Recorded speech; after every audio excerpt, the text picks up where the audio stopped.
Hello दोस्तों, मैं ओम शर्मा आप सभी का स्वागत करता हूं हमारे YouTube channel the A1 study में। तो आज हम आपके लिए क्या लेकर आए हैं, ये मैथ के PYQ क्वेश्चन दिए गए हैं, इनको लेकर आए हैं। शॉर्ट से शॉर्ट तरीके से, बड़े सिंपल तरीके से करेंगे इन क्वेश्चन को, कोई लॉन्ग मेथड नहीं, सीधा सिंपल। तो एग्जाम के अंदर आप इनको 10 से 20 सेकंड में कैसे करोगे क्वेश्चनों को, बहुत सिंपल तरीके से बताएंगे। हम स्टार्ट करते हैं अपनी क्लास। देखो, सबसे पहले क्वेश्चन क्या दिया गया है। क्वेश्चन दिया गया है कि ये सम, देखो यहाँ पे हिंदी और इंग्लिश दोनों में दिया गया है, आप दोनों में कवर कर सकते हो, कोई दिक्कत नहीं है। हम चलो हिंदी में चलते हैं। एक 4,000 की राशि को 10% की वार्षिक दर से साधारण ब्याज पर उधार दिया जाता है।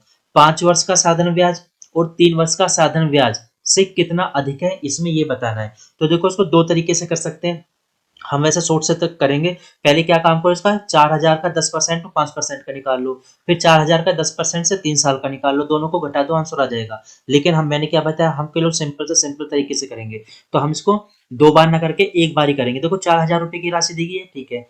चार, क्योंकि हमारे पास जो फॉर्मूला होता है, फॉर्मूला क्या होता है, फॉर्मूला यही तो होता है कि SI इक्वल टू क्या होता है, P plus R T divide 100, ये होता है ना। तो टोटल 4,000 रुपए की राशि है, मल्टीप्लाई 10% की दर से, गुना कितने साल के लिए। देखो, 5 और 3 साल के लिए बात की जा रही है, लेकिन वो क्या बोले, 5 वर्ष का साधारण ब्याज 3 वर्ष के साधारण ब्याज से कितना अधिक है। तो यहाँ पे 5 3 से कितना अधिक है, दो ही तो अधिक है। तो हम दो की बात करेंगे यहाँ पे, क्योंकि दो अधिक दिया हुआ है, उनका अंतर पूछा है, तो इन दोनों का अंतर कितना है, 2। और बटे में कितना होता है, 100। 2 जीरो से 2 जीरो कट गई। अब कितना आ गया, 4 का 10 में मल्टीप्लाई किया, 40 का 10 में किया 400। अब 400 का 2 में करेंगे, कितना आ जाएगा, 800। तो इसका राइट आंसर क्या हो गया, 800 इसका करेक्ट आंसर हो जाएगा, बहुत सिंपल तरीके से। कुछ नहीं था क्वेश्चन में, ठीक है। आगे चलते हैं। अब देखो, अगला क्वेश्चन दिया गया है, इसमें क्या बोला गया है कि 14 निरीक्षण, कुछ ये शब्द दिए गए हैं, तो दिए गए निरीक्षण की माध्यिका, इसमें क्या, इसका मीडियन निकालना है, यानी इसकी माध्यिका निकालनी है। तो सबसे पहले इसमें काउंट करो कितने हैं और इसको क्रम से लिखो। तो सबसे बड़ी संख्या, सबसे छोटी कौन सी है, 10 यहाँ पे। उसके बाद 11। 10 कितनी बार दिया गया, यहाँ पे 2 बार दिया गया है। तो 10 2 बार है, 1 2। 11 कितनी बार है, 1 2। और कितनी बार दे रखा है, 11 2 बार दे रखा है, तो 2 बार 11 लिखा। 12 कितनी बार है, 1 2 3 4, 4 बार 12 दिया गया है। तो 12 12 12 12, क्योंकि 4 बार 12 दिया गया है। उसके बाद 13 देखो, 1 2। 13 कितनी बार दिया गया है, 2 बार। तो 13 और 13, उसके बाद कितना दिया गया, 14। 14 भी 2 बार दिया गया है, 3 बार, 1 2। ठीक है, कितना आ गया, 14 हो गया। और 15 कितनी बार दिया गया, 15 भी 2 बार दिया गया है। तो टोटल कितनी संख्याएं हैं, 14 यहाँ पे 2 बार दिया गया है, क्योंकि ये 14 काउंट नहीं है, ये 14 नंबरों को शो कर रहा है। तो टोटल कितने, 14, 1 2 3 4 5 6 7 8 9 10 11 12 13 14।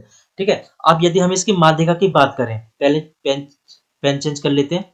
यदि इसकी माध्यिका की बात करें, माध्यिका कैसे निकालते हैं, आधी संख्या इधर, आधी संख्या इधर, जो बीच में हो वो संख्या आंसर होता है। तो देखो, 1 2 3 4 5 6 7, 7 तो ये इधर हो गई। अब इधर देख लो, 1 2 3 4 5 6 7, अब 7 इधर हो गई। ठीक है, अब 7 इधर हो गई, 7 इधर हो गई, टोटल 14 के बीच में क्या बचा। अब बीच में तो ऐसा कुछ नहीं दिख रहा है, इसमें कुछ नहीं बच रहा। तो हम क्या काम करेंगे, जब भी इस टाइप की कंडीशन आ जाती है, तो आधे इधर आधे इधर, जो बीच में दो होते हैं ना, उन दोनों का योग, यानी 12 प्लस 12 कितना हो गया, 24, उन दोनों का योग, और डिवाइड कर देंगे जितनी संख्या वो, एक दो, दो संख्या है तो 2 से डिवाइड करते हैं, कितना आ गया, 12। तो इसका राइट आंसर क्या होगा, 12 आ जाएगा। बस मीडियम में ये ध्यान रखना है कि आधी संख्या उधर आधी उधर, जो बीच में दो संख्या होती है ना, दोनों तरफ जो दो संख्या बीच में होती है, उन दोनों को योग करके 2 से डिवाइड कर दो, आंसर आ जाएगा। ठीक है, आगे चलते हैं। अब देखो, क्वेश्चन दिया गया, यदि x का 30% और y का 40% समान होता है, तो y रेशो x का मान क्या होगा। अब देखो क्या बोला है, x का कितने दिया है, 30%। ठीक है, बराबर दिया गया है 40, y का 40%। ये तो बोला गया है कि x का 30% और y का 40% दोनों क्या कर दिया, बराबर कर दिया। तो हमने बराबर कर दिया, परसेंटेज से परसेंटेज कट गया, जीरो से जीरो कट गई, तो कितना बचा, 3x इक्वल टू 4y। ठीक है, अब निकालना क्या है, वाई रेशो। ध्यान देना, वाई पहले आना चाहिए, वाई रेशो की बात कर रहा है ये। अब वाई रेशो निकालने के लिए क्या काम करना पड़ेगा, 4 को इधर भेज दो और x को इधर ले आओ, तो 3/y, सॉरी 3 बटे, यहाँ पे क्या आ जाएगा, 3/4, बराबर क्या आ जाएगा, y/x। अब y रेशो x कितना आ गया, 3/4, यानी 3/4 इसका राइट आंसर आ जाएगा। तो इसका 3/4 कौन सा है, बी, इसका करेक्ट आंसर हो जाएगा। ठीक है, आगे चलते हैं। अब देखो ये क्वेश्चन अच्छा दिया गया है, इसमें क्या बोला गया है, पी अकेला एक कार्य को 16 दिन में पूरा कर रहा है। तो पी कितने दिन में कर रहा है, 16 दिन में, कोई दिक्कत नहीं है। फिर क्या बोला, क्यों अकेला समान कार्य को 20 दिन में कर देता है। अब क्यों कितने दिन में कर रहा है, 20 दिन में कर रहा है, कोई दिक्कत नहीं है। अब हम क्या काम करेंगे, सबसे पहले इनका एलसीएम लेंगे। तो इनका एलसीएम कितना हो गया, 80। ध्यान देना, एलसीएम एक ऐसी संख्या होती है जिसको दोनों संख्या काट लें। तो 16 से कटा है, कितनी बार, 16 पंजे 80, 20 चौक 80। अब देखो पूरा काम पी 16 दिन में कर रहा है, क्यों पूरा काम 20 दिन में कर रहा है। तो टोटल काम कितना हो गया, या 80 इनका टोटल काम हो जाता है, यानी इनका एलसीएम जो होता है ना, वो इनका टोटल काम हो जाता है। अब 16 पंजे 80, यानी पी एक दिन में 5 काम कर रहा है, एक दिन में 5 काम कर रहा है, तभी तो 16 काम 80 दिन में हुआ खत्म, बात सही ना। फिर अगर हम दोनों की बात करें, ठीक है, तो वो दोनों एक साथ मिलकर कितना काम करते हैं एक दिन में। पी एक दिन में 5 कर रहा है, क्यू एक दिन में 4 कर रहा है। जब दोनों एक साथ काम करेंगे तो दोनों एक दिन में कितना काम कर देंगे, 9 काम कर देंगे, ठीक है। अब आगे क्या बोला गया क्वेश्चन में, पी तथा क्यू मिलकर कार्य आरंभ करते हैं, ठीक है, परंतु क्यों 7 दिन, क्यों कार्य समाप्त होने से 7 दिन पहले काम छोड़ देता है। ध्यान देना, जब भी काम पहले छोड़ने वाली बात हो ना, तो उसको पकड़ के लिया हो। क्यों को बोलो भाई अपना काम करके जा, तूने पूरे पैसे लिए हैं तो अपना काम करके जा। तो क्यों क्या बोल रहा है, क्यों 7 दिन पहले काम छोड़ देता है, यानी क्यों एक दिन में कितना काम कर रहा है, एक दिन में वो 4 काम कर रहा है, तो 7 दिन में कितना काम करेगा, 7 चौक 28, इतने तो काम करेगा। यानी 28 क्या कर दोगे, अब इसमें जोड़ दोगे, क्योंकि ये काम छोड़ के चला गया था, तो हमने इसको पकड़ के लिया है, पकड़ के जब लेकर आए तो अब ये 28 काम एक्स्ट्रा करेगा ना, तो हमने एक्स्ट्रा काम जोड़ दिया। तो कितना होगा टोटल काम, 108। अब टोटल काम कितना दे दिया गया यहाँ पे, 108 टोटल काम है। अब टोटल काम 108 है, और एक दिन का काम कितना है, 9। अब पूछा क्या है इसमें, कुल कार्य कितने दिन में समाप्त हो जाएगा। भाई टोटल काम बटे एक दिन का काम, तो कितनी बार जा रहा है, 12 निम्मा 108, तो 12 दिन में काम को समाप्त कर देंगे। तो पूरा काम कितने दिन में समाप्त हो जाएगा, 12 दिन में। तो हमेशा ध्यान रखें, जो भी टोटल काम होता है ना, उसको एक दिन के काम से डिवाइड कर देते हैं, ठीक है। आगे चलते हैं।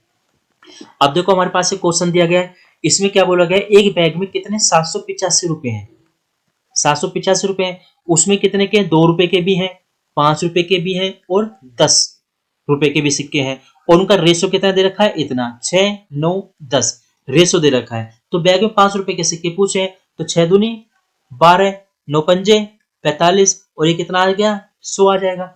अब ध्यान देना, अब क्या काम करोगे, इनको जोड़ो, जोड़ने के बाद इससे डिवाइड करोगे, तो वहां पे क्या आएगी, एक यूनिट का मान आएगा, आप उसको किस में मल्टीप्लाई करोगे, 9 में मल्टीप्लाई करोगे। लेकिन इसमें क्या होगा, आपका टाइम वेस्ट होगा, लंबा समय हो जाएगा।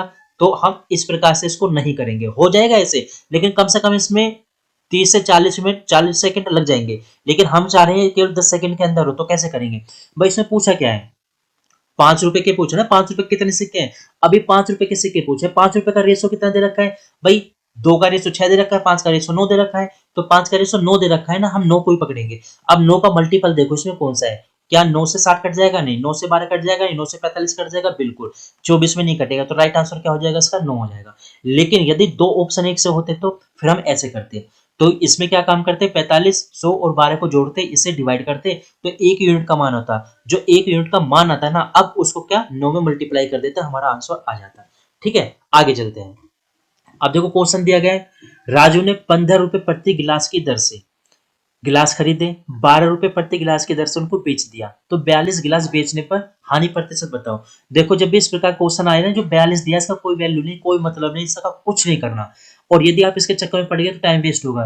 पहले जो आप मोस्टली लोग क्या काम करेंगे, 15 का मल्टीपल करेंगे 42 में, फिर 12 का मल्टीपल करेंगे 42 में, उसको आपस में घटाएंगे, घटाने के बाद 15 गुना 42 से इसको डिवाइड करेंगे, परसेंटेज बनाने के लिए 100 से मल्टीप्लाई करेंगे। हम ऐसे बिल्कुल नहीं करेंगे। बस हम देखेंगे भाई उसने कितने में खरीदा, 15 में खरीदा, तो कितने में बेच दिया, एसपी हुआ 12, इतने बेच दिया। तो यहाँ पे 15 रुपए में खरीद रहा है, 12 में बेच रहा है, तो कितने की हानि हो रही है, 3 की हो रही है ना। तो हमेशा हानि और लाभ किस पे निकाला जाता है, सीपी पे निकाला जाता है।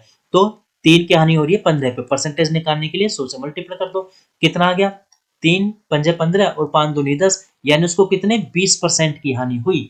तो इसका राइट आंसर क्या हो गया, 20 का करेक्ट हो जाएगा। तो आगे चलते हैं। तो हमारे क्वेश्चन यहीं तक थे। आप लोगों को क्लास कैसे लगी जरूर बताना, लाइक सब्सक्राइब करना मत भूलना। Thank you.